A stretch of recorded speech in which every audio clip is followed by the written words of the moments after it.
لذلك السياسة بالعراق حرقة الأخضر واليابس. شوفوا يا جماعة، احنا بعد السقوط ما كنا نعرف مباشرة، ما كنا نعرف هذا سني هذا شيعي، لو مشتبه، هذا كردي هذا عربي. اللي مزق الوحدة العراقية سوى هذا سني وهذا شيعي، هذا تركماني هذا كردي، منو؟ الورقة السياسية بشكل عام. هذا كلام بعد ما بمجاملة، المنبر عمره ما يعرف المجاملة. نعم، فالورقة السياسية، الأدوات السياسية هي اللي مزقت النسيج الاجتماعي العراقي.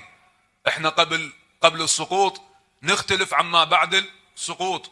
قبل السقوط كنا متداخلين، السني ينطل الشيعي، والشيعي ينطل السني، الكردي ينطل العربي، والعربي ينطل من للكردي، وهكذا تجمعنا راية واحدة: أشهد أن لا إله إلا الله وأشهد أن محمدا رسول الله. طبعا الوهابية ما يمثلون إخواننا أهل السنة، أنا ما أريد أجامل، عمري ما أعرف المجاملة وين صايرة، بس هذا الحق يقال.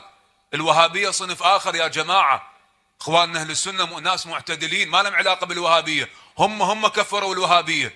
هذا خط السلفي اللي لا يؤمن بالسلام، لا يؤمن بالحوار، يؤمن بالقتل.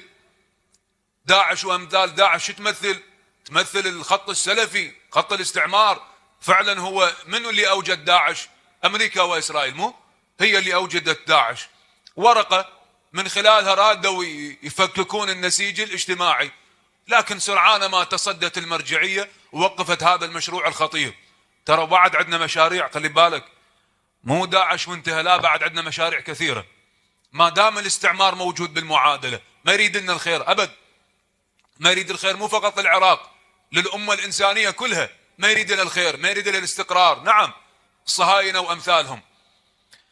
محل الشاهد، فإحنا بدورنا لابد أن نثقف على هذه النقطة المهمة الحساسة جدا، وهي بأنه إحنا العراقيين اللي مزق وحدتنا وصفنا الإسلامي منه السياسة. هسه دفعنا ضريبتها صحيح، دفعنا تبعاتها، شفنا تبعاتها، أجيالنا شافوا تبعاتها صحيح، وما زلنا لهذا اليوم. ليش؟ هسه تقول لي شنو المناسبة؟ هم يدقون على هذا الوتر ما زالوا لهذا اليوم، لأنه مشروعهم السياسي ما يمشي إلا بتفرقة المجتمع العراقي، بالنسيج العراقي. لكن اليوم صار عندنا وعي، قام السياسي مو كل شيء يسولف نصدق به، لا، لأن هو الرجل عنده مشاريع يريد يمررها. محل الشاهد، ولذلك هواي نشوف على مواقع التواصل بعض الفنانين جزاهم الله خير، هذول الرواد الجدد، يسوون مثلا برامج شبه المقالب يعني، او برنامج في محافظات الغربية بالجنوب، ابن الغربية يروح وين؟ للجنوب، يسوي له فد برنامج حكاية، وانا ضيعت فلوسي مثلا، انا اريد ابات، تشوف اهل الجنوب يفتحون صدورهم ويفتحون بيوتهم. هو هذا النسيج الحقيقي. نعم، تشوف ابن الجنوب لما يروح مثلا لدياله وانت صاعد فيه فوق الانبار غيرها الفلوجه الرمادي، يابان ابن الجنوب وجيتكم محتاج كروه مثلا، هاي البرامج جاي نشوفها، محتاج كروه مثلا، هاي برامج تفتح شهيه يا اخي. هو هذا المحتوى، هذا محتوى محتاجينه بالشارع اليوم، مو يطلع لي فلان ابن فلان ايش عنده من انتاج، ما عنده شيء، تعرف له على وحده وتعرف عليه بالتيك توك راح يخطبها. هاي هذا محتوى هابط. ارجوك، احنا نريد محتوى هادف من بعض الشباب، شجعوهم.